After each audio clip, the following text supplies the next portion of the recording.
Magandang araw muli guys sa ating lahat. Magandang araw po sa ating subscriber. Ang episode po natin ngayon guys ay gagawa po tayo ng simple at madali ang sandwich guys. Ito po yung gagawin nating merienda. So guys, since ready na lahat, hinahanda ko na lahat. Ang ating French bread ay tinotoast ko na siya. Kailangan lang yan guys, punasan niya ng butter bago i-toast. Then may itong ham. May itong nachos cheese, tomato, at ang ating floss o chicken floss. Ito guys, gumagamit din ng Doritos guys. At saka ating cheese whiz guys. Okay guys, di natin patagalin. Madali na lang to. Gagawin na natin ang ating simpleng merienda guys. Unang-una guys, naglalagay ako ng cheese whiz. Okay? Cheese whiz lang guys. Then tomato.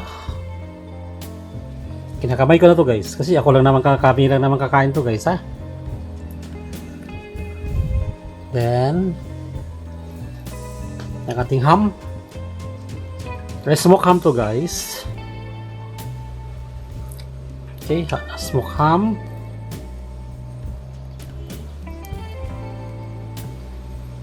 Ang ating nachos cheese guys. Naiiba siya yun guys kasi ito yung hindi common na sandwich. So yan lang guys, dali lang to guys. Then dadagdag tayo ng sliced cheese. Pwedeng cheddar cheese guys. Okay, so American cheese guys. Ini cheese guys, kung anong mayroon kayo available sa ref. Tsaka natin ilagay ang ating panghuli, ang ating chicken floss. Which is ito yung tira natin guys, yung ginagawa natin sa episode 1. Yung chicken floss. So nasa inyo yan guys, kung magdagdag kayo ng dahon-dahon, litos, kung ano mang gusto nyong ilagay. That's it guys, ganun lang kasimple ang ating simpleng merienda guys. Okay? Tapos tsaka natin siya itakip guys. Okay. That's it guys. Ito na ang ating simpleng merienda guys. Tapos lagyan natin ng mga natitira nating Doritos.